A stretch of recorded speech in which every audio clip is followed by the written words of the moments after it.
Assalamualaikum warahmatullahi wabarakatuh. Alhamdulillah wa syukrulillah wassalatu wassalamu ala rasulillah Sayyidina Muhammadin ibni Abdillah wa ala alihi wa sahbihi wa mawalah wa la hawla wa la quwata illa billah fi salamati dinina wa dunyana wa ukhrana wa binniyatid du'a wal qabul bijahi sayyidir rasul wa ila hadrati muallif hadal kitab Syekhul Imam Abu Zakaria Yahya bin Syaraf An-Nawawi wa ila hadrati murabbi Sayyidi Al-Habib Umar Muhammad bin Salim bin Hafid wa ila hadrati murabbi Ramaki Haji Ahmad Arif Yahya wa ila hadrati Abuya Ahmad Suyuti Dahlan wa Abuya Muhammad Kamal Fawi Syifa wa Ummina Khalifat Zahra wa ila ahinal karim Gus Malik Salam Amin wa ila jami'i man ya'muru hadzal masjid wa hadzal majlis wa usulihim wa furu'ihim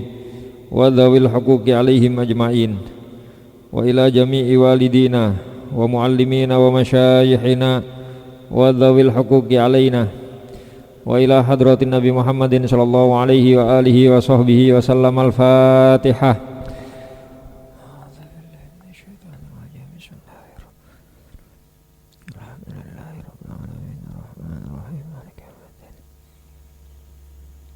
Iyyaka na'budu wa iyyaka nasta'in ihdinas siratal mustaqim siratal ladzina an'amta 'alaihim ghairil maghdubi 'alaihim waladdallin. Amin.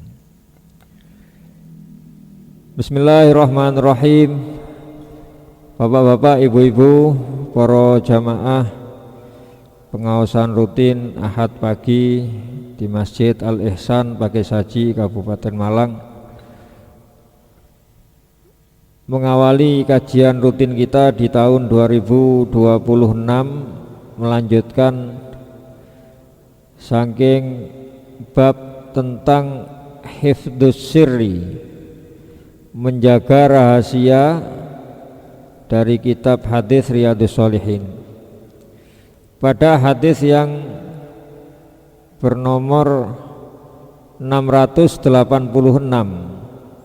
diterangkan, wa an Aisyata radhiyallahu anha radhiyallahu anhuma nggih saged, radhiyallahu anhum nggih saged, qalat, beliau berkata, kunna azwajun nabiyyi sallallahu alaihi wasallam indahu fa'aqbalat Fatimatu radhiyallahu anha tamshi ma tukhti'u misyataha min misyati Rasulillah sallallahu alaihi wasallam syai'a falamma ra'aha rahaba biha wa qala marhaban bibnati thumma ajlasaha an yaminihi aw an shimalihi. Sayyidah Aisyah menceritakan ketika beliau bersama dengan istri-istrinya Rasulullah, tiba-tiba datang putri beliau yang kata Sayyidah Aisyah, ma tukhti'u misyataha min misyati Rasulillah, menggambarkan cara berjalannya Sayyidah Fatimah tadi sangat menyerupai cara jalannya Rasulullah. Lalu ketika Rasulullah melihatnya, Rasulullah menyambut dengan baik, mengatakan marhaban bibnati, selamat datang anak perempuanku. Kemudian Rasulullah mendudukkan di samping beliau. Tsumma saroha, lalu Kanjeng Nabi berbisik kepada Sayyidah Fatimah, di mana hal ini menunjukkan kalau pembicaraan itu tidak ingin didengar oleh orang lain. Ya. Fabakat bukaan syadidan. Lalu Sayyidah Fatimah menangis dengan keras. Menangis dengan keras artinya nemen nggih, syadidan nemen, mboten keras-keras suwantene mboten. Falamma ra'a jazaaha saroha tsaniyah. Ketika Rasulullah melihat respon dari Sayyidah Fatimah yang dibisiki tadi menangis sampai seperti niku, Kanjeng Nabi kembali membisiki Sayyidah Fatimah yang kedua kalinya fadhahikat. Maka Sayyidah Fatimah tertawa, tersenyum. Setelah itu Sayyidah Aisyah mengatakan, faqultu laha, aku katakan kepada Fatimah, khosoki Rasulullah sallallahu alaihi wasallam min baini nisaihi bisiror summa anti tabkin. Ya. Gimana wahai Fatimah, kamu dibisiki sesuatu sama Rasulullah di samping istri-istri beliau, kok kamu malah nangis? Ya. Falamma qama Rasulullah sallallahu alaihi wasallam sa'altuha. Maka laki Rasulullah sallallahu alaihi wasallam, apa yang Rasulullah bicarakan kepadamu? Qalat, Sayyidah Fatimah menjawab, ma kuntu la ufshi ala Rasulillahi sallallahu alaihi wasallam sirrahu. Lah poinnya di sini. Jawabannya Sayyidah Fatimah, saya tidak akan membongkar. Saya tidak akan mengumbar atau membongkar apa yang Rasulullah rahasiakan. Karena dengan berbisik itu tadi menunjukkan kalau Rasulullah tidak mau ada orang lain yang mendengar, sama-sama keluarganya, sama istrinya, sama anaknya sendiri. Walaupun Sayyidah Fatimah bukan anak dari istri-istri Rasulullah yang ada di situ, karena ibunya kan sampun sedo. Sayyidah Khadijah kan sampun tilar sebelum Rasulullah hijrah. Ya, yang kemudian kalau kita mengingat dalam sejarahnya Nabi, Kanjeng Nabi ditinggal oleh pamannya, ya ditinggal oleh istrinya, ya di tahun yang sama, sampai tahun itu disebut dengan Amul Huzn, tahun kesedihan, ya. Karena Rasulullah ditinggal oleh orang-orang dekatnya. Kemudian Allah Subhanahu wa taala tidak lama membiarkan Rasulullah dalam kesedihan, maka Allah menghibur Rasulullah dengan cara memanggil beliau, bahasane sakniki di ngelencerno lah gampanganipun, ya dihibur ngelencerno, yang kemudian peristiwa itu kita kenal dengan peristiwa Isra Mi'raj niku. Ya, setelah ditinggal sama istri dan paman beliau, ya, yang mungkin beberapa hari ke depan banyak diantara kita yang kemudian memperingati kejadian Isra Mi'raj, ya 27 Rajab, yang Rasulullah mendapatkan perintah sholat 5 waktu, yang asalnya 50 jadi 5 waktu.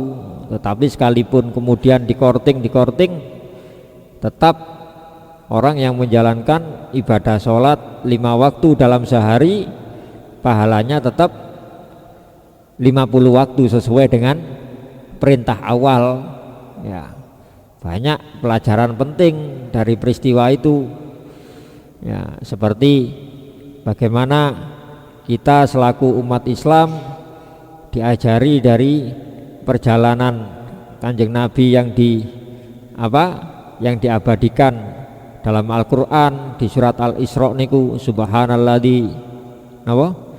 Subhanalladzi asra bi 'abdihi lailan minal masjidil harami ilal masjidil aqsal ladzi barakna haulahu. Tujuannya apa? Linuriyahu min ayatina, agar Allah memperlihatkan kepada Rasulullah akan tanda-tanda kekuasaannya, akan tanda-tanda kebesarannya, ya, melihat ciptaan Allah di negeri lain.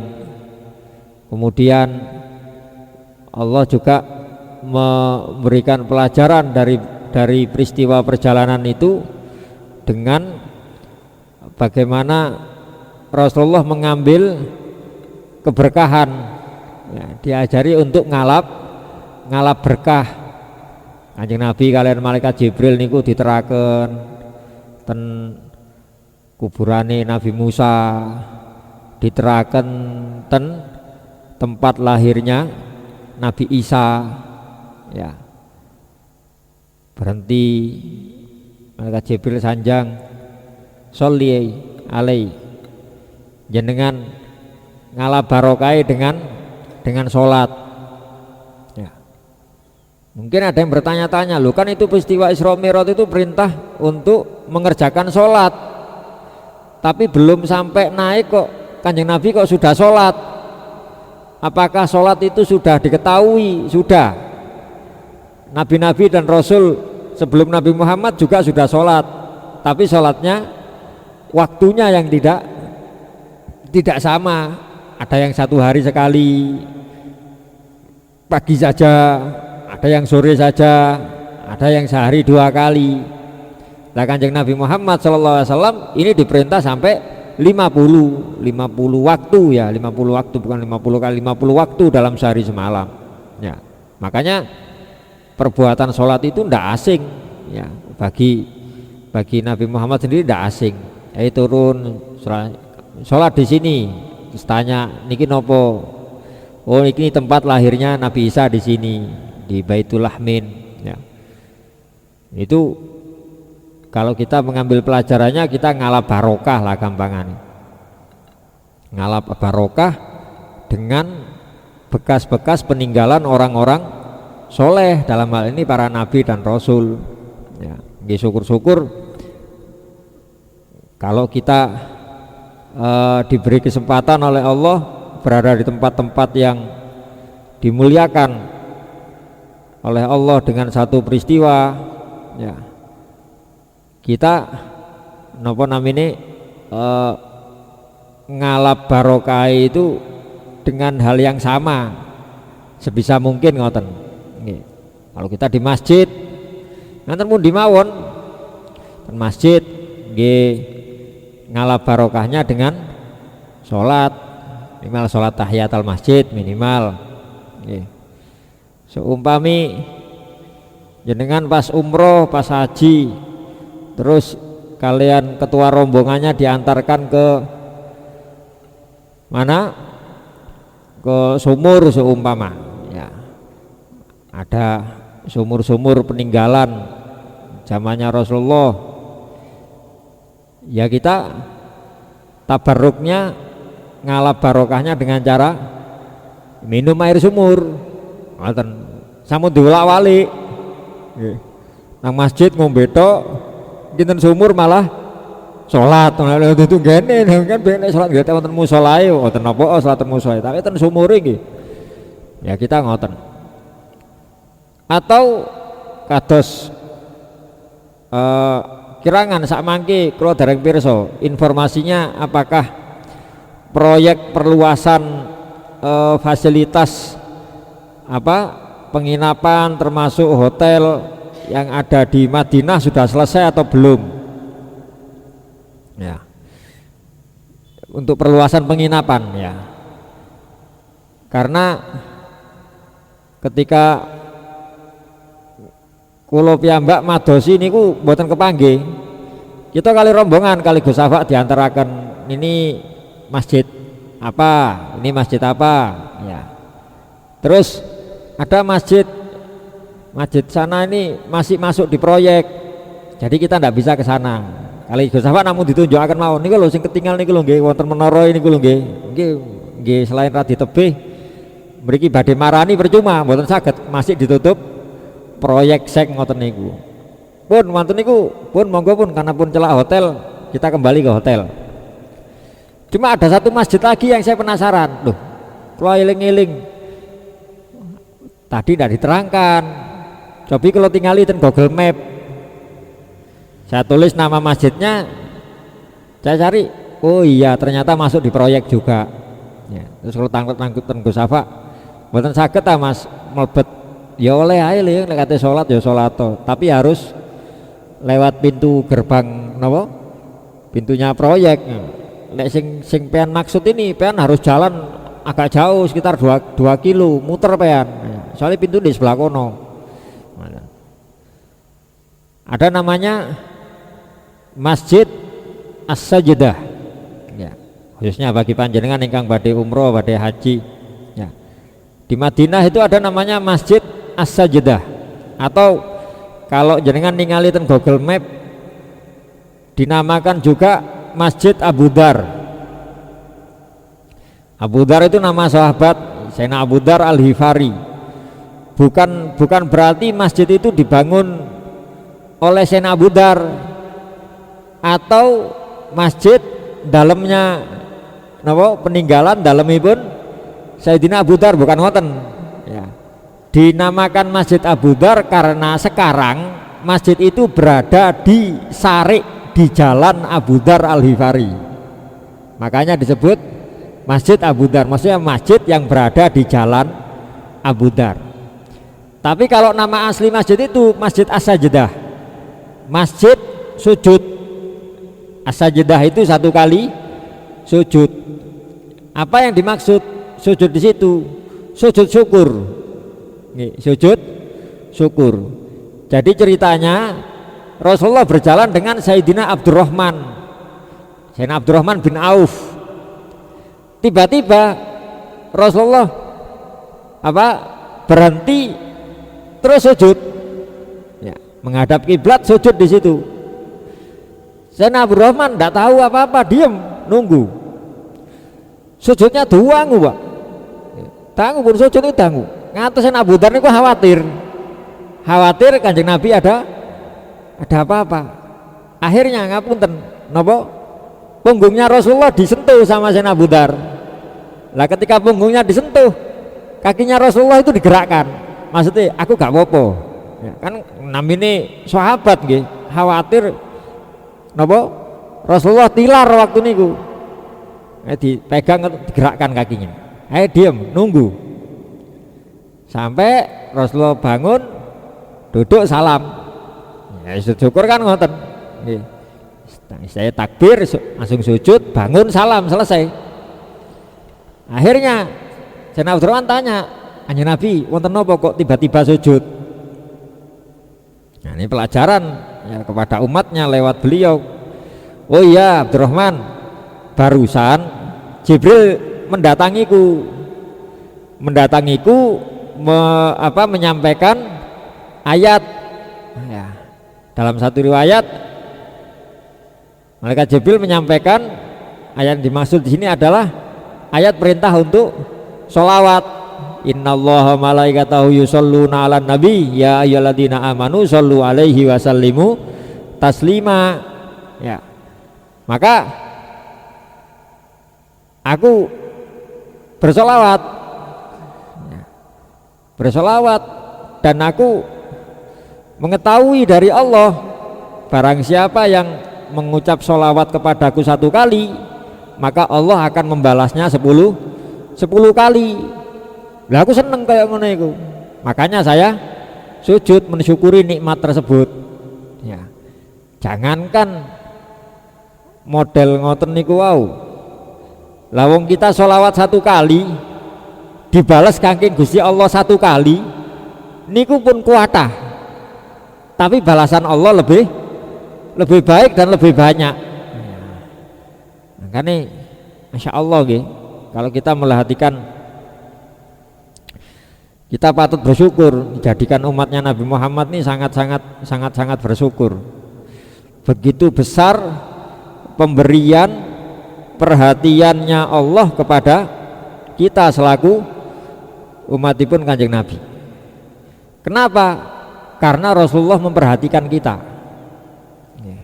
Di peristiwa Isra Mi'raj niku lho, sampai ada dialog antara Allah dengan Rasulullah pada pertemuan itu yang kemudian diabadikan menjadi zikir kita dalam sholat. Dados ketika mantun perjalanan dari Masjidil Haram ke Masjidil Aqsa, mantun niku naik melewati langit demi langit sampai kepada Sidratil Muntaha niku wis mentok ya. Intaha itu selesai, maksudnya wis batas akhir dari malaikat Jibril ngeteraken Kanjeng Nabi ngawal ya. Sidroh itu pohon sidir, pohon sidir itu pohon bidara ya.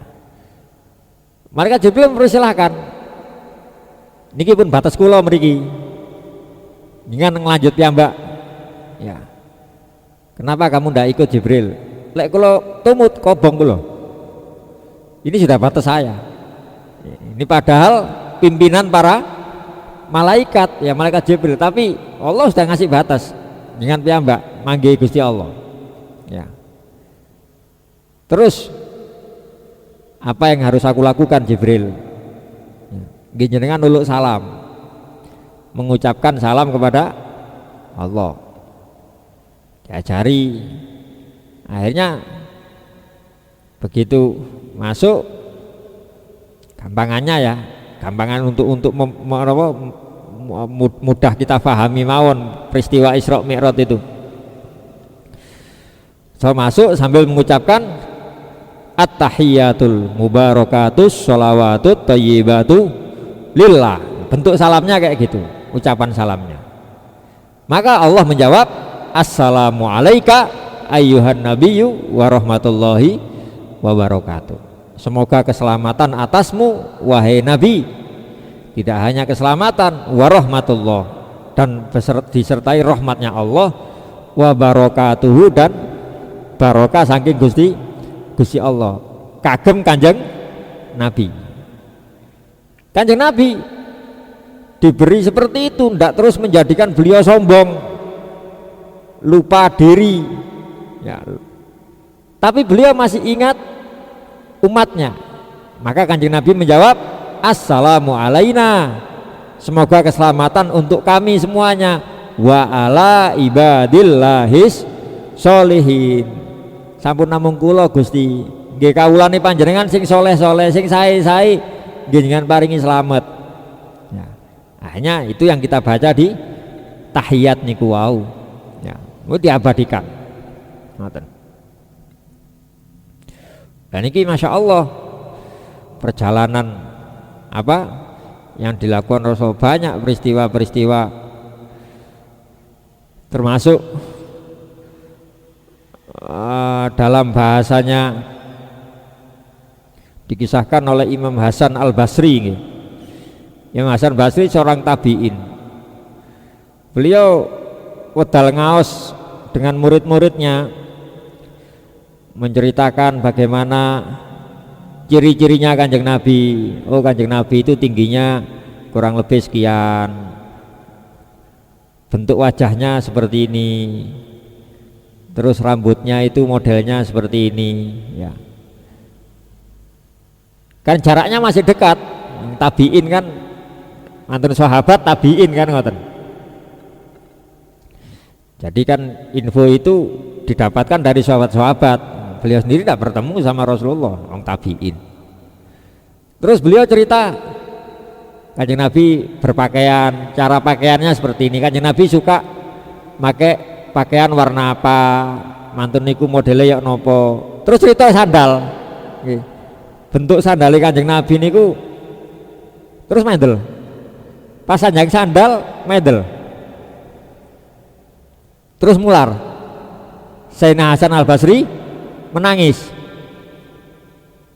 Terus beliau mengatakan dengan sandal beliau na'lu bidzikri. Bahasa Arabnya sandal niku na'lun, Pak. Sandal na'lun. Ya. Kata Sayyidina Imam Hasan Basri, karena sandal niki na'lu na'lu, kita menjadi mulia, kita menjadi unggul, menjadi umat unggulan, bidzikrihi, dengan menceritakan, menyebutkan Rasulullah. Apakah itu dengan membaca sholawat, atau menceritakan kisah-kisah beliau, atau dengan membaca hadisnya beliau. Tapi beliau mengatakan itu dengan kesedihan. Akhirnya salah seorang santrinya tanglet, kenapa panjenengan kok waktu cerita fisiknya Rasulullah biasa, jenengan itu kayak seneng, cuma waktu bahas sandal kok terus mular nopo? Lalu kata Imam Hasan Basri, nopo, betapa mulianya Rasulullah. Ya. Nabi Musa itu kalau mau bertemu sama Allah, mengadakan perjanjian di Bukit Tursina. Ketika mau masuk, mau masuk ke tempat pertemuan, Allah mengatakan ikhla ta'laika, Musa lepas sandalmu, dikengken nyepot, innaka bil wadil muqaddasi tuwa, sesungguhnya engkau berada di lembah yang disucikan. Basa sakniki lembah yang sudah disterilkan damel acara niki ya. Di lembah tua, lepas sandalnya ya. Tapi Kanjeng Nabi, kata Imam Hasan Basri, Kanjeng Nabi itu ketika diundang sama Allah untuk menerima perintah sholat, ketika sudah mau bertemu sama Allah, Kanjeng Nabi mau melepas sandal. Kata Allah disuruh make, malah tidak boleh ngelepas, suruh make. Nemoni Gusti Allah kali sandalan. Kenapa kamu mau ngelepas sandal, wahai Muhammad? Ya. Saya teringat kisah Musa. Ya. Nabi Musa akan menemuimu dan panjenengan negor kengken nyepot sandal. Ya. Niki tiang cerdas, mumpung dereng ditegor, saya inisiatif ngelepas dulu ya. Maka Allah menjawab, Nabi Musa mencariku sedangkan engkau aku cari ya. Musa talib wa anta matlub. Kalau Nabi Musa mencariku, ingin bertemu denganku, sementara engkau matlub, engkau yang dicari, engkau yang diundang ya. Yang ngadakan sing berharap bertemu aku. Kalau dulu Nabi Musa yang berharap bertemu ya. Kalau wa Musa muhib, Musa itu adalah nabi yang mencintaiku. Wa antal mahbub, sementara engkau orang yang dicintai, dan seterusnya dan seterusnya ya. Nah itu Imam Hasan Basri cerita ngoten niku terus mular. Ini yang dari situ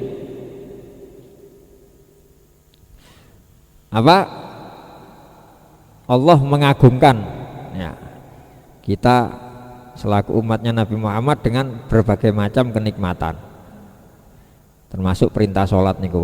Makanya yang perlu kita lakukan menjadi umatnya Nabi Muhammad, satu bersyukur, yang kedua mari kita sama-sama maksimalkan, optimalkan sisa usia kita masing-masing dengan terus memperbaiki hubungan kita dengan Allah dan Rasulnya, sing sampun istiqomah ibadah dijagi kualitas ibadahnya, syukur-syukur bisa diperbaiki kualitas ibadahnya ya. Syukur-syukur kita juga bisa menambah kuantitasnya ya, ditambah dengan nopo kayak ya. Karena apapun yang dilakukan oleh umatnya Nabi Muhammad SAW ini pasti ada nilainya, dan nilainya itu selalu dilipat gandakan oleh Allah Subhanahu wa Ta'ala, saking sayangi, saking emani ya. Makanya ya monggo sami-sami latihan. Semisal sholat, mantun niki kita sholat duha, latihan menambah khusyuk kita. Lagi ngaos online ya, ngaos online dengan guru kita Habib Umar bin Hafid, ngaos kita fikih alit Risalatul Jami'ah. Beliau juga menerangkan masalah khusyuk niku. Khusyuk dalam sholat ya, dengan cara mengetahui apa yang kita kerjakan, baik dari gerakan maupun yang kita ucapkan dalam sholat. Yang kedua dengan cara tadabbur tadabbur niku angen-angen makna.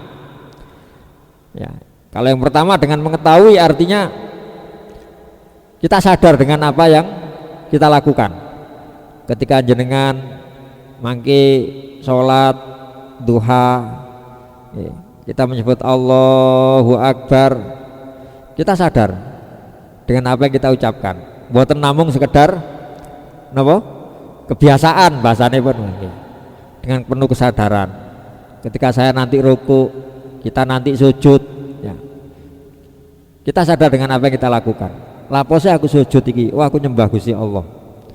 Saya meletakkan apa? Anggota tubuh yang paling mulia, dalam hal ini kepala, dahi, di tempat yang paling rendah sambil mengagungkan Allah. Subhana rabbiyal a'la, maha suci Allah al-a'la, yang maha tinggi, yang maha luhur. Ya, niku yang pertama dengan cara menyadari. Yang kedua, tahap kedua untuk agar kita bisa khusyuk dalam sholat dengan cara tadabbur. Tadabbur itu memahami apa yang kita baca. Latihan sedikit-sedikit sak mampune. Allahu Akbar, Allah Maha Besar. Terus dengan maos napa maos doa iftitah atau baca Al-Fatihah, ya semampu kita ya. Bismillahirrahmanirrahim, dengan menyebut nama Allah yang Maha Pengasih lagi Maha Penyayang. Alhamdulillahirabbil alamin, segala puji milik Allah Tuhan sekalian alam. Yang pantas dipuji niku namung Gusti Allah. Saya ini siapa sih? Ya. Jadi karena kalau kita dipuji sama orang itu hanya melihat sedikit kebaikan dari kita. Ya. Tiang lemawaan ini karena sedikit kebaikan yang dilihatnya. Ya. Jadi kalau ada orang memuji kita, jangan kemudian kita berpikiran kita adalah orang yang paling baik. Enggak. Orang memuji itu karena melihat sedikit kebaikan yang kita lakukan, kebaikan yang kita miliki. Sebaliknya, kalau orang itu berpikiran buruk, ya, suudzon kepada kita, ya, bukan berarti kita ini adalah orang yang paling buruk. Ya. Bahasane Sayyidina Ali ngoten, lek sampean dilem wong, ojo anggap awake sampean iki wong sing paling apik, karena pujian itu hanya napa? Sedikit kebaikan yang orang lain lihat dari dirimu. Sebaliknya kalau ada orang suudzon kepadamu, kamu nggak usah minder, jangan menganggap dirimu orang yang paling buruk. Ya, karena itu hanya sekedar persangkaan. Kamu lebih tahu apa yang ada pada dirimu. Ya. Nah, jadi bahasane ten latihan khusyuk niku wau tadabbur. Dengan ucap alhamdulillahirabbil alamin. Iya sing pantes dilem iku Gusti Allah. Kalau orang lain memuji saya, itu semuanya karena pemberian Allah, karena nikmat Allah yang Allah tetapkan kepada saya, karena orang yang memuji itu melihat kebaikan dari titipan Allah tersebut. Kita mboten sombong dan seterusnya. Ya. Lalu yang ketiga, tangga ketiga untuk khusyuk adalah dengan merasakan besarnya pemberian Allah kepada kita.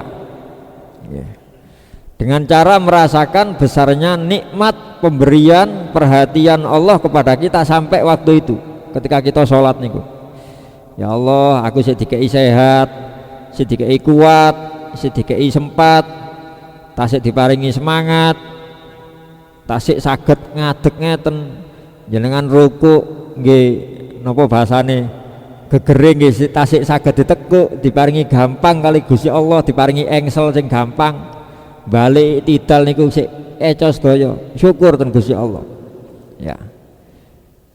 Yang keempat, tangga untuk meraih khusyuk, ada sikap khauf ketika mengerjakan ibadah sholat ini. Khauf niku ajre Pak, wedi, khawatir apa yang kita usahakan sekuat tenaga ini tidak diterima sama Allah. Wedi amal ibadahnya mboten diterami, sambil kita naik ke tangga yang kelima karena kita khawatir tidak diterima ya, kita mengharap kebaikan kepada Allah ya, harap-harap kesaenan. Dalam hal ini ya mengharap diterima, jadi ada khaufnya, ada rojaknya. Ini kan gandengan ngoten. Karena orang menghambakan diri kepada Allah secara umum itu kalau tidak lewat jalur khauf, lewat jalur rojak. Khauf niku khawatir, takut kepada Allah. Kalau rojak itu mengharap baik kepada Allah ya. Ada ulama yang mengatakan menghambakan diri kepada Allah itu dengan modal khauf dan rojak, seperti khauf dan rojak itu seperti dua sayap burung yang mengepak ya. Lah Imam Ahmad bin Hambal, insya Allah Imam Ahmad bin Hambal nopo Imam Malik supaya kalau menawi mboten Imam Ahmad bin Hambal berarti muridnya Imam Syafi'i, kalau tidak gitu Imam Malik bin Anas gurunya Imam Syafi'i. Saya lupa keterangan niki antara kedua beliau. Ditangleti tiang ibadah ten Gusti Allah niku ndamel khauf dan rojak ya Syekh. Terus beliau menjawab, iya iku gawe wong sing mustaqim. Bagi orang yang mustaqim, tiang sing kenceng. Kenceng niku ya napa maksudnya Yai? Ya ibadahnya semangat ya, ibadahnya semangat, dan orang ini meninggalkan maksiat, itu mustaqim. Lek wong mustaqim khauf ambek rojak imbang nggak apa-apa, aman bagi dirinya. Wa amma ghairul mustaqim, sedangkan orang-orang sing gorong mustaqim hendaknya dia lebih mendahulukan, lebih mengedepankan khaufnya daripada rojaknya ya. Masuk ngelakoni keapian ono rasa wedi, khawatir ibadahnya tidak sempurna, usahanya mendekatkan diri tidak diterima sama Allah ya. Wedine sing didhisikno ya, itu melakukan kebaikan, melakukan ibadah, apalagi melakukan maksiat ya. Ghairu mustaqim beliau istilahkan ibadah semangat, maksiat ya maksiat, napa? Maksiat nggih semangat, itu ghairu mustaqim ya. Saya lupa apa Imam Malik apa Imam Ahmad bin Hambal, kata beliau iki khaufe dhisikno. Makanya ten bab niki wau untuk melangkah diri kita melatih bisa khusyuk dalam sholat, tahap keempat khaufnya duluan. Tasik ngerjakan sholat niku nggih khawatir ya apa, makanya kita bisa konsentrasi ketika terus wonten glembiare niku wau ndang-ndang balik ten Gusti Allah. Ketika pindah gerakan kita mengucap Allahu Akbar ya. Allah maha besar, Allah maha besar pemberiannya, Allah maha besar perhatiannya, Allah maha besar pengawasannya. Tapi Allah juga maha besar pembalasannya, apakah itu balasan baik maupun balasan buruk. Wedi dhisik. Terus digandeng disambung dengan rojak di tangga kelima. Lalu di tangga keenam untuk bisa khusyuk dalam sholat kita tonjolkan sikap haya. Haya niku izin. Kita izin sama Allah, izin akan kekurangan kita, kekurang seriusan kita ya. Menungso niku isine kurang tok, lek Gusti Allah niku isine lebih tok ya. Kita malu sama Allah. Allah sudah merhatikan kita, Allah sudah ngasih banyak kepada kita, termasuk kesempatan kepada kita, tapi kitanya sendiri yang masih teledor, kitanya sendiri diberi nikmat sedemikian besar, kitanya yang masih kurang. Kalau 6 ini bisa kita lalui, insya Allah sholatnya sangat khusyuk. Jadi ada 6 tangga untuk mencapai apa? Salah satunya ya contoh khusyuk dalam sholat niku. Itu yang nanti khususnya ngeten niki, mumpung tasik wonten Rejeb deman-eman. Lek basane para ulama, Rejeb niki kan bulan istighfar, bulan tobat, bulan untuk mencari menggapai ampunan saking Gusti Allah. Bahasane para ulama, lek sampeyan gurung iso ngakehno ibadah di bulan Rejeb, bulan haram ya, bulan haram, bulan mulia, salah satunya kan bulan Rejeb niki, minimal kurang ono dosa. Lek gurung iso ngakeh-ngakehno ganjaran, minimal kurangi dosa ya. Karena mengingat kita berada di bulan Rajab, bulan mulia, boten malah gunggungan koyok-koyok nantang Gusti Allah malian ya. Makanya nggih mumpung kirang pinten dinten sih Rejeb niki, sakniki tanggal pinten kali dosa ah nggih 20 Rejeb nggih kirang langkung semingguan lah. Monggo sami-sami kita maksimalkan, karena kunci Pak niki, kunci untuk kita mendapatkan keutamaan nanti di bulan Ramadan. Rejeb nandur, Syakban nyirami, mangke Ramadan panen. Nandur sae nggih panen sae, nandur awon nggih panen awon. Lek Rejeb mboten nandur nggih jangan arep-arep panen mboten ditandur ya. Apapun kita latihan. Jangan ketika donga ten Gusti Allah, Allahumma barik lana fi Rajab wa Sya'ban wa ballighna Ramadan, sampaikan usia kami bertemu dengan bulan Ramadan. Monggo sami-sami angen-angen, aku Ramadan tahun wingi ya apa sih sing tak lakoni, ya apa sih sing kurang di wake kurang tok mulai pertama lah, ya apa saya pingin tak perbaiki, saya pingin bertemu Ramadan lagi.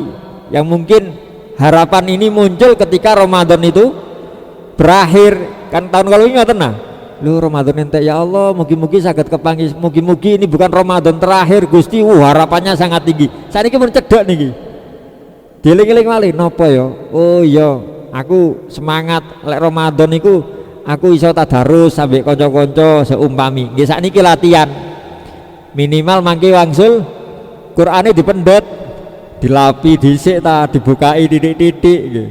Mboten kaget meneh moro-moro napa? Pas Ramadan baru dipendet saking lemari, dibuka sik kelet kota kretek ketara gak disiapno. Wis napa wong Quran niku sembarang niku lho ganjaran. Jenengan ningali tok niku lho ganjaran. Apalagi membaca, apalagi belajar, memahami dan lain-lain. Ya. Kula pengin lek Ramadan niku anu Gus, kula saged napa?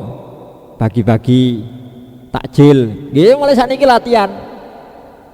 Kalau udah bisa setiap hari latihan nggih mboten bendinten Gus sing dereng Ramadan nggih pun ambil seumpama seminggu sekali Jumat, seumpami Jumat berkah tumut ngoten. Lah kula dereng mampu, caranya kalau belum mampu jenengan ten masjid tetap, tapi ndak mau ngambil jatah napa Jumat berkah, mesti mboten tumut. Kados realita itu rebutan wantri mboten, santai pun dikei takmir ya tak terima, gak dikei wis jane gawe wong-wong yang lebih membutuhkan, barekan ndek omah lu jangane gurung tak pangan, selesai. Jenengan niat walaupun niat berbagi walaupun tidak ikut memiliki, tapi bisa mendapatkan jatah, latihane ngoten. Syukur-syukur kita sudah ndak ngambil napa jatah mendapatkan nopo makman ten masjid Jumat berkah niku, syukur-syukur kita nambah, kita berangkat ten masjid kali beto sak bungkus mawon, titip ten takmir, mosok kali takmir ditolak ya, mosok ditolak Jumat berkah sak bungkus lho, lumayan timbang gak blas kan ngoten. Tapi kita sanjangi, jangan Jumatan mriki anake sanjangi, le gak usah joko le, kan pengin apa sih anu ya ayam goreng, engko tak ngomong ibu dikene ayam goreng ya, pengen ndak usah ikut ngambil. Kalau perlu anaknya dilatih, ayah bawa, pengen bawa, ya, deket di masjid, kono. Terus sepulang dari masjid, nggak usah ngambil. Ya. Lu kenapa ya? Lalek kon melok juku, gak latihan sodako, buatan latihan. Ini Jumat berkah sodako, ijo lawuh itu cerita deh, ijo lawuh. Dia omah masak apa terus dijolno nih, coba sekarang. Kalau kita ingin naikkan level kita, jangan somai mendet Jumat mawon. Caranya tidak dengan membawa makanan ke masjid satu bungkus, tapi kita menyediakan di rumah, kita letakkan di depan rumah somami dibungkus ya apapun kita masak nopo. Oh, mek jangan ucet ambek tempe goreng gitu pun dibungkus. Salah ngajeng griya injing-injing. Siapapun yang lewat kalau mau ngambil, wah mboten wonten sing mendhet Gus, mboten semerap lek niku makanan seumpama, ya sudah kita tentukan siapa orang yang sekiranya bisa kita kasih. Oh, setiap hari ada tukang sampah lewat, ya sudah tukang sampah jangi, Pak niki jenengan mantu niki benjing Jumat pesen kulo jenengan mboten sasarapan, kulo sing nyediani Jumat tok latihane ngoten sebelum masuk nanti di Ramadan. Tapi nggih sak wontene nggih, pokok Jumat niku masak nopo, nggih niku sarapane jenengan kali kula. Oh nggih, matur suwun, nggih. Pun tukang sampah tok. Naik level jenengan. Karena resiko kita untuk riak, untuk pamer, untuk sombong kecil. Karena kalau kita betul bungkusan termasjid kan napa peluang riake kata. Oh apa sak? Jumat berkah. Oh kaya Jumat berkah. Sitok tapi sepanjang jalan dia ngomong, Jumat berkah, Jumat berkah. Sak bungkus. Peluang ria terus sombongnya kata, tapi lek tengah jengriya moro-moro tukang sampah naik level jenengan ya.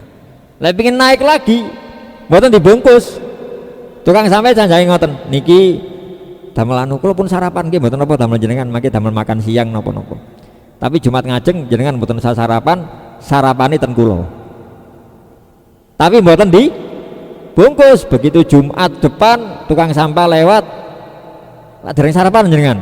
Nggih sange mboten bareng sarapan. Kula sampai kalau wingi mboten maem kula pun arep sarapan jenengan saumpami. Monggo pinarak ten lebet. Tidak kita kasih di luar tapi tukang sampah kita ajak masuk ke dalam. Niki coro ati wangel lho nih Pak. Nggih, coro nafsu kita berat ini. Apalagi kalau kita orang yang dipandang, kita punya kelebihan, sangat berat nih. Coro nafsu kita menolak nih. Ya. Tapi kita mau merendahkan diri kita, bukan di hadapan tukang sampah, tapi diri kita di hadapan Allah. Monggo sarapan kali kula ten lebet. Kula kotor, mboten napa kotor dohire. Langkung saya jenengan timbangi kula kotor hati kula. Monggo jenengan lebet. Tarik. Lenggah mriki. Mendetaken, ngelatih niku. Itu salah satu upaya kita. Contoh mawon nggih niku contoh sebelum masuk ten Ramadan niku. Nopo kok jebus niku rek kula bahas nopo ngapunten. Wah, Sayyidah Aisyah niku nggih Sayyidah Aisyah. Kata beliau, kata Sayyidah Fatimah, saya ndak mau buka napa rahasianya Rasulullah. Falamma tufiya Rasulullah sallallahu alaihi wasallam, ketika Rasulullah sallallahu alaihi wasallam sedo, Sayyidah Aisyah tanglet azamtu alaiki bima li alaiki minal haq lama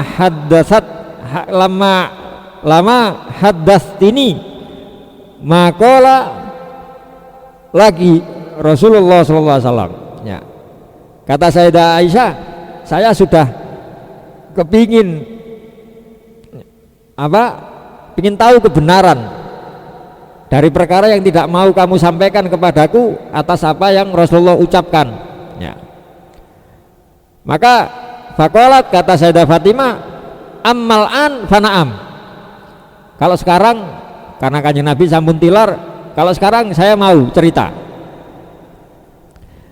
Amma hina sarani fil marratil ula fa akhbarani anna Jibril kana yu'ariduhul Qur'an fi kulli sanatin marratan au marrataini wa annahu aradahul an marrataini. Bisikan pertama yang disampaikan Rasulullah kepada saya, jadi Kanjeng Nabi cerita kalau malaikat Jibril itu mendatangi Kanjeng Nabi untuk tadarus Al-Quran itu setiap tahun sekali ya, atau 2 kali. Lah tahun ini malaikat Jibril mendatanginya kok 2 kali. Tadarus Al-Quran dengan Rasulullah 2 kali ya. Dan kata Rasulullah, wa inilah arul ajal illa qadik taroba fattakillah wasbiri ya. Fa innahu ni'mas salafu analaki. Katakannya Nabi melihat tanda-tanda malaikat Jibril ini datang 2 kali dalam setahun untuk tadarus Al-Quran, kayaknya ajalku sudah dekat ya. Kata Rasulullah, kok tahun niki aku. Maka fattakillah, nasihat Rasulullah pertama pada Sayyidah Fatimah sebelum ditinggal, wasiat beliau fattakillah, maka bertakwalah kepada Allah, takwa sing wedi nang Gusti Allah, takut dan manutlah kepada Allah. Niku pengertian mudahnya takwa. Wasbiri, sing sabar ya. Karena itu saya nangis, kata Sayyidah Fatimah, engkas ditinggal abae. Nggih, mau peseni koyoke diluk engkas iki nduk sing sabar ya. Maka fabaka itu saya nangis seperti yang kamu lihat. Falamma ra'a jazai, ketika Rasulullah melihat kekhawatiran takut saya dengan menangis tadi, saronisannya Rasulullah membisiki saya kedua kalinya, faqala ya Fatimatu, wahai Fatimah, atardina antakuni sayyidata nisa'il mu'minin au sayyidati nisa'i hadil ummah. Fatimah, sampeyan gelema jadi pemimpin perempuan-perempuan umat ini, sampeyan nanti bakal jadi pemimpinnya napa? Sayyidati nisa'il mu'minin ya, perempuan-perempuan yang mukminah, atau jadi pemimpinnya wanita umat ini. Menghibur ya, Kanjeng Nabi menghibur Sayyidah Fatimah, karena dalam hadis lain Kanjeng Nabi nanti sanjang, Kanjeng Nabi sangat sayang kepada Sayyidah Fatimah, bukan hanya sekedar sayangnya seorang ayah kepada putrinya ya. Karena Sayyidah Fatimah niki semenjak kecil kesungguhannya dalam beribadah kepada Allah, kesungguhannya dalam dakwah membela Rasulullah niku sangat besar. Nggih. Jenengan nate mireng Kanjeng Nabi ketika sholat nate napa? Punggungnya dikasih kotoran ya sama orang kafir Quraisy. Niku sing berseni Sayyidah Fatimah. Mboten namung berseni tok, ngelabrak sing maringi niku lho nggih. Ngelabrak. Padahal waktu itu Sayyidah Fatimah masih kecil. Nggih. Wali sanget. Umur pinten tahun, 7 tahun menawi. Dilabrak sing maringi kotoran niku. Dilabrak nggih sanjangi. Ya napa sih sampean iki Pakde? Ana wong salat. Wong salat dalam kondisi suci ngene ngedep nang pangerane dengan keyakinannya. Kok iso digawe kotoran? Apa sing sampean pikir iku? Ngene bayangkan, arek cilik lho, Pak. Nggih. Masyaallah. Masyaallah kondel, masyaallah. Kesungguhannya sampai bahasanya para sahabat niku ngelani Sayyidah Fatimah niku. Sayyidah Fatimah koyok fotokopine Kanjeng Nabi. Nggih. Fotokopine Kanjeng Nabi. Persis. Plek sembarangi persis. Ya.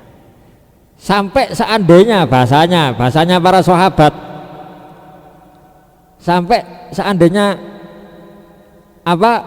Allah memperkenankan ada nabi perempuan, mungkin Fatimah iki nabi. Nggih. Seumpamane wonten nabi wedok, kaya nggih Sayyidah Fatimah niki sing cocok dadi nabi. Lah persis kaya Nabi Muhammad. Semuanya. Ya. Makanya ketika itu Rasul mengatakan orang yang membahagiakan Fatimah sungguh dia membahagiakanku. Fatimah tu bid'atun minni. Fatimah itu adalah bagian dari diriku, kata Rasulullah.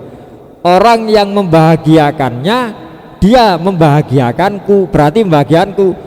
Orang yang menjengkelkannya, orang yang membuat Sayyidah Fatimah susah, sedih, sungguh dia telah membuatku sedih, bahasanya Kanjeng Nabi saking nemeni. Makanya ketika Sayyidah Fatimah terus mular, Kanjeng Nabi menghibur ngoten ya, fadhahik tu, maka saya tersenyum ya. Artinya kita bisa melewati, kita bisa melakukan untuk menjadi pengikutnya Rasulullah atau pengikutnya Sayyidah Fatimah. Ngapunten nggih. Bukan berarti Sayyidah Fatimah akan memimpin perempuan saja, tidak. Maksudnya yang jalan nggih saged, Pak. Lek jenengan bahasanipun nggih berusaha menjadikan istri kita, anak kita karakternya role model. Nopo role model niku? Nopo Pak role modelnya bahasa karo proyek percontohannya Sayyidah Fatimah. Bagaimana beliau menjadi anak yang solihah, anak yang baik pada Rasulullah. Bagaimana ketika beliau menjadi istri dari Sayyidina Ali. Bagaimana ketika beliau menjadi ibu bagi Sayyidina Hasan dan Sayyidina Husain. Sosok anak, sosok istri, sosok ibu niku top sedaya Sayyidah Fatimah. Nah ketika panjenengan jamaah jaler niki mengupayakan seperti itu, maka kita bisa masuk di rombongannya Sayyidah Fatimah, di mana di antara umatnya Nabi Muhammad SAW ketika mau masuk digiring untuk masuk surga, gelek umat Nabi Muhammad yang pertama mlebet kalau dibanding umat yang lain. Tapi dengan hitung-hitungan pertama dari yang pertama, nopo bahasane best of the best, first of the first, ngoten. Pertama dari yang pertama niku rombongannya Sayyidah Fatimah, Pak. Terus tiang-tiang pun ngajengi lawang surga, Kanjeng Nabi cerita ngoten. Tiang-tiang wis di ngarepe lawang surga, kajengi mlebet, malaikat tiba-tiba mengumumkan, ya, buka dalan, semuanya menunduk. Semerintah malaikat nggih minggir. Oh iya panitiane sing jaga gerbang. Buka dalan. Menunduk. Ya. Kata malaikat, Fatimah dan rombongannya mau lewat. Masya tekone kari dek buri, buka dalane. Sampai ngajeng lawang sampai mlebet dhisik. Niku rombongan pertama, Pak, Sayyidah Fatimah. Sayyidah Fatimah beserta rombongannya. Jadi wong sing ngantri niku nggih minggir. Masa teko dhisik ning ngarepe lawang minggir dingklu. Ya. Ini rombongan. Nah, makanya nggih monggo lah kita niki sami-sami latihan nggih. Latihan salah satunya kita mengambil pelajaran dari hadis niki, bagaimana kita disuruh untuk menjaga aib, menjaga rahasia, ngapunten, menjaga rahasia. Hifdzus sirri itu menjaga rahasia. Lah kalau rahasia saja, kalau orang cerita pada kita, ojo diomongno lho yuk, itu berarti orang itu percaya pada kita. Tapi kalau kita gampang kemudian sudah dipercaya kita ngumbar, jangan salahkan ya. Dalam satu hadis riwayat Imam Tirmidzi, Kanjeng Nabi nate dawuh, wong sing biasa ngumbar rahasianya orang lain, apalagi sampai bukan hanya mengumbar rahasia, mengumbar aibnya orang lain, kekurangan orang lain, jangan salahkan ketika nanti Allah akan membongkar aibnya sendiri di tengah-tengah keluarganya. Buatan sing semerap di keluarga kita, istri kita tidak tahu, anak kita tidak tahu, tapi gara-gara kita ngumbar apa aib kekurangan orang lain, tidak ada yang tahu. Lah niku pancen kelakuannya gak kena, lu kan saged ditegur, bisa dinasehati. Oh ndak bisa, kalau ningali ten TV Gus yo napa cara dinasehati? Dungaaken. Ya. Oh ini bikin kesalahan. Cuma lek ten TV nggih sampun kesuting niki mboten semuanya tebih. Ya apa aku gak iso, iku keliru iku. Kate negor gak wani, ana sing ngawal ono. Akhire jenengan syuting disebarno. Akhire tiyang sing mboten semerap tambah ngilokno, tambah maido. Ya itu yang maksudnya menyebar aib. Padahal Kanjeng Nabi sampun dawuh, man sataro musliman satarallahu lahu yaumal qiyamah. Allah ya barang siapa menutupi aib, cacat, kekurangan saudaranya sesama muslim, maka Allah akan menutupi aib kekurangannya nanti di hari kiamat. Jadi itu lebih luas dari bahasa hifdzus sir. Kalau sir itu rahasia. Kalau aib aurat itu secara bahasa maknanya sesuatu yang tidak pantas dilihat. Kalau secara fikih aurat itu sesuatu yang haram dilihat. Ya. Tapi kalau yang dimaksud hadis niku sesuatu yang tidak pantas, apapun itu. Apapun. Jangan ningali saudara kita, mungkin ngeten iki lah sesama jamaah. Kalau memang tidak pantas untuk dilihat, tidak pantas untuk diceritakan, ya tidak perlu kita sampaikan. Seumpami lho nggih, seumpami mangke wangsul saking mriki, terus ada tetangga kita melihat kita pulang dari ngaji. Ayo pundi Pak? Ngaji Dik Alisan. Oh sing anu Pak sinten, Pak Fulan niku nggih sami. Oh nggih niku sami tumut ngaos. Pun orang yang melihat itu melihat sisi baik terus memuji. Tanggane panjenengan, Masya Allah nggih jenengan tasik semangat nggih. Nggih pangestunipun mawon nggih. Pitulunge Gusti Allah ngan mugi-mugi ngan paring istiqomah. Napa ngadongaken mugi-mugi istiqomah. Pun tanggane ngelem jenengan.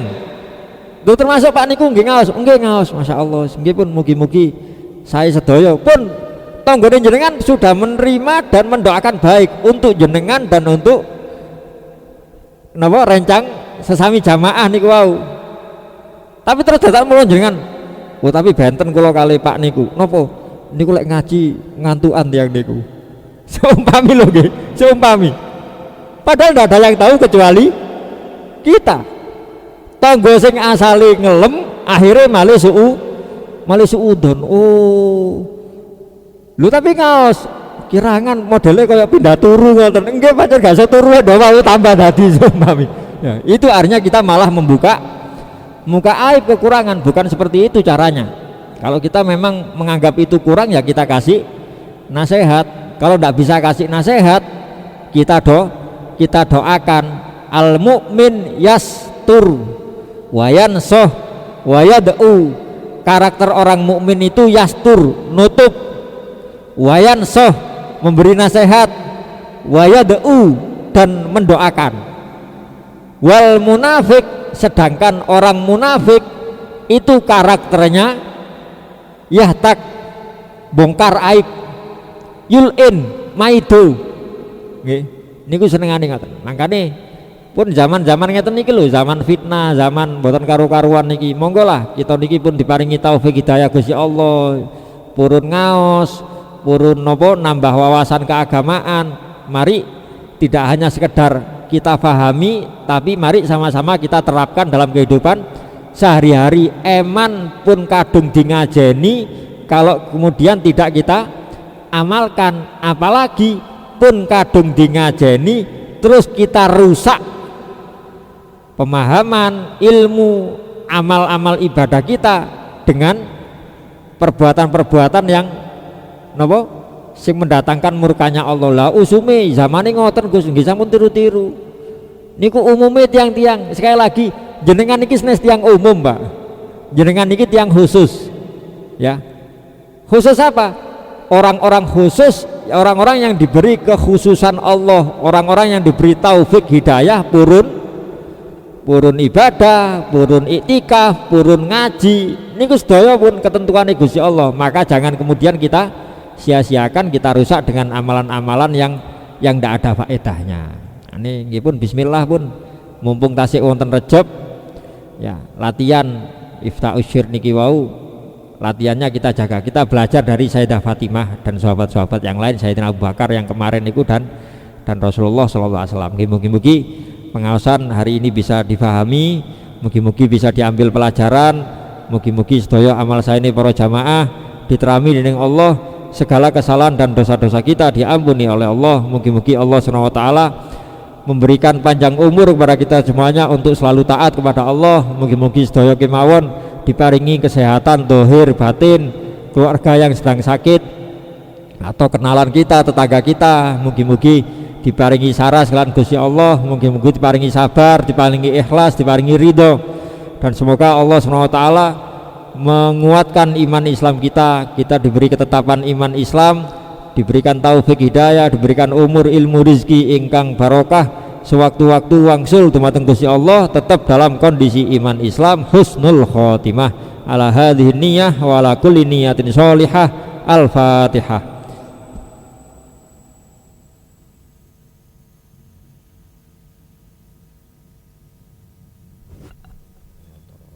Amin. Wal afu minkum. Assalamualaikum warahmatullahi wabarakatuh.